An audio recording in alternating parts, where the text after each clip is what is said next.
اگر ملک بچے گا تو اقتدار بچے گا تو کرسی بچے گی.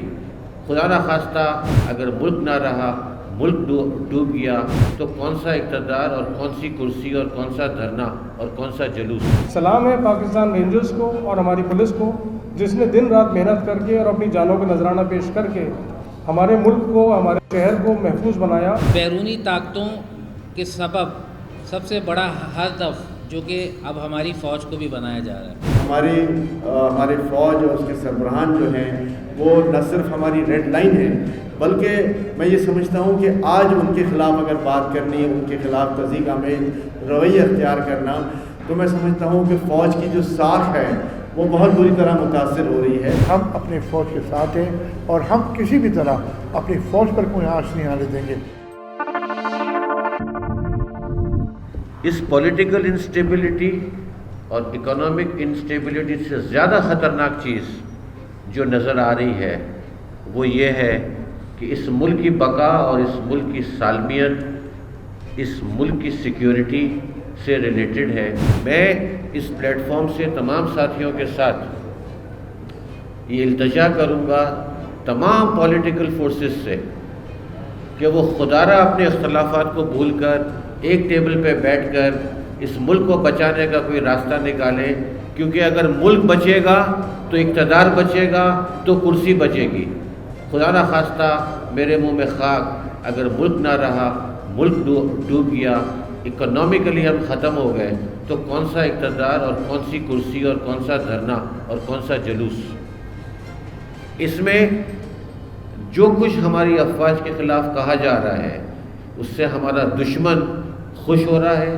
وہاں پہ جو ہے تالیاں بجائی جا رہی ہیں کہ آفٹر آل ہم نے اپنی فوج کے خلاف بولنا شروع کر دیا ہے. ہمارا اکثر یہ کہا جاتا ہے کہ ڈیفنس بجٹ جو ہے اس میں بہت بڑا ہمارا خطیر امام خرچ ہوتا ہے، لیکن اس ڈاکیومنٹ کے مطابق ہمارا بجٹ پہ جو ڈیفنس پہ خرچہ ہے وہ صرف 1450 ارب روپے ہے، جبکہ اگلے 2 سالوں میں یہ بڑھ کے 1500 ساڑھے 1500 ارب ہو جائے گا.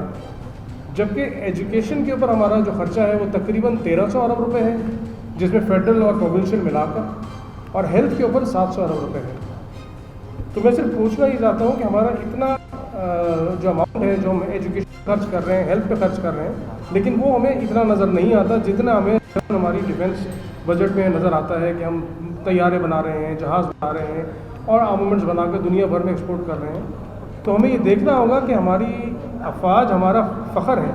ایک بہت ہی محدود اور مشکل ماحول میں رہنے کے باوجود وہ اس ملک کو بہت ہی اچھے طریقے سے ہمارے لیے ڈھال بنے ہوئے ہیں ہر قسم کے چیلنجز سے. کراچی نے بہت مشکل وقت دیکھا ہے. ایک ایسا بھی ٹائم تھا کہ ہم آفس سے جب پہنچتے تھے تو گھر فون کر کے اطلاع دیتے تھے کہ ہم خیریت سے پہنچ گئے ہیں.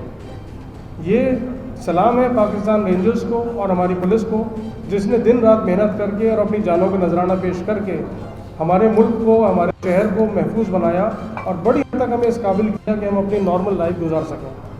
تو ہمیں اپنی افواج کا، ہمیں اپنے اداروں کا ساتھ دینا چاہیے اور کوشش کرنی چاہیے کہ جتنے بھی حالات ہوں ہم اس میں ان کی قدر کریں اور ان سے ہم محبت رکھیں. بیرونی طاقتوں کے سبب سب سے بڑا ہدف جو کہ اب ہماری فوج کو بھی بنایا جا رہا ہے. بات یہ ہے کہ اس وقت کی جو صورتحال ہے، اس گومگوں کی صورتحال، جہاں سڑکوں پہ انتشار پھیلا ہوا ہے، جہاں سیاسی لیڈران اور اکابرین ایک ساتھ بیٹھنے کو تیار نہیں ہیں، ایسی صورتحال کے اندر جبکہ ملک دیوالیے کے قریب ہے، میں نہیں سمجھتا کہ ٹیبل ٹاک کے علاوہ کوئی دوسرا راستہ ہو سکتا ہے.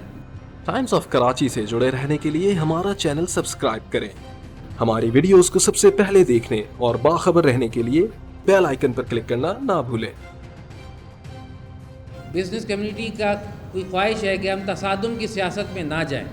ہم ایسی سیاست کریں جس سیاست کے اندر عسکری سیاست نہ ہو، جس سیاست کے اندر ایک دوسرے کو گالیاں دینا نہ ہو، بلکہ جیسے ہم لوگ اللہ نے جیسے ہمیں سکھایا اور جس طرح سے معاملات کو لے کے چلنے کا حکم دیا، ہم اس طرح سے معاملات کو لے کے چلیں. ہمارے ملک کی جو افواج ہے اس پہ اور ان لوگوں پر کافی الزامات لگائے جا رہے ہیں. دیکھیے، یہ سب باتیں یہ ہیں کہ آج ہمارا ملک FATF کی گرے لسٹ جو ہے وہ نکلا ہے، اور اس کا بہت بڑا کریڈٹ جو ہے، میں کہتا ہوں پورا کریڈٹ جو ہے وہ ہماری افواج کو جاتا ہے, ہمارے چیف صاحب کو جاتا ہے کہ جس طرح لابنگ کر کے, جس طرح انہوں نے محنت کر کے تمام سیکٹر کو سنبھالا. سب سے بڑا الزام ملک میں دہشت گردی کا تھا. ایسا نہیں ہے کہ ہماری افواج جو ہے وہ صرف بیرونی مواضوع پہ بھی لڑتی ہے, بلکہ وہ اندرونی طور پہ بھی پوری چیزیں جو ہے وہ سنبھالتی ہے. اور FATF اس کے بعد آپ نے ہی دیکھا ابھی IMF سے جو ہماری نیگوسیشن ہوئی, اس میں جو سیاسی قوتیں تھیں وہ بھی کام کرتی رہی, لیکن بیک ڈور ڈپلومیسی ہماری فوج نے بھی دی اور ہم اپنے فوج کے بڑے شکر گزار ہیں. ہماری فوج اور اس کے سربراہان جو ہیں وہ نہ صرف ہماری ریڈ لائن ہے, بلکہ میں یہ سمجھتا ہوں کہ آج ان کے خلاف اگر بات کرنی ہے, ان کے خلاف تضییق آمیز رویہ اختیار کرنا, تو میں سمجھتا ہوں کہ فوج کی جو ساکھ ہے وہ بہت بری طرح متاثر ہو رہی ہے. اور اس ساکھ کو متاثر کرنے سے نہ صرف ملک اندرونی طور پہ بلکہ بیرونی طور پر بھی جو ہے وہ نقصان پہنچتا ہے اور ہم کمزور پڑتے ہیں. آج ہم جن مسائل کا شکار ہیں اس میں میں سمجھتا ہوں پاک فوج نے جو کردار ادا کیا ہے, چاہے وہ دوسرے ممالک سے بات چیت کرنے کے لیے, چاہے وہ پاکستان میں کسی قسم کی بھی قدرتی آفت ہو, چاہے پاکستان میں لا اینڈ آرڈر کو محفوظ کرنا ہو, یا پاکستان میں دہشت گردی سے نجات دلانی ہو, تو ہم سب بلا شبہ اپنی پاک فوج کی طرف دیکھتے ہیں. ان کی قربانیاں لازوال ہیں, اور ان سے اگر کوئی غلطیاں بھی خدا نخواستہ ہوئی ہیں تو ان غلطیوں کے ازالے کے لیے بیٹھ کے بات کی جاتی ہے. دھرنوں سے, لانگ مارچ سے, سوائے ملک کی معیشت کے کوئی دوسرا جو ہے وہ تباہی کی طرف جائے گا. ابھی انشاءاللہ 21 تاریخ کو ہمارے شہزادہ سلمان صاحب جو سعودی عرب کے وہ تشریف لا رہے ہیں پاکستان, اور میں سمجھتا ہوں کہ یہاں پر سب سے پہلی ضرورت یہ تھی کہ ہم پورے ملک میں ایک یکجہتی کا مظاہرہ کریں, اور ہم یہ کہیں کہ پورے ملک کی جہاں معیشت کا سوال ہے, جہاں ملک کی سالمیت کا سوال ہے, ہم سارا ملک ایک ہے. دیر از نو اپوزیشن آن دیز 2 points, نہ معیشت کے اوپر نہ ملک کی سالمیت کے اوپر. تو سب سے پہلے تو میں تمام لوگوں سے ریکویسٹ کروں گا کہ وہ اپنی سولیڈرٹی دکھائیں اور یہ دکھائیں کہ ہم اپنے ملک کے لیے ہر طرح سے ایک ہیں. صرف مقصد یہ ہے کہ ہم اپنی بزنس کمیونٹی یہ بالکل واضح طور پہ کہے کہ ہم اپنے فوج کے ساتھ ہیں, اور ہم کسی بھی طرح اپنی فوج پر کوئی آنچ نہیں آنے دیں گے.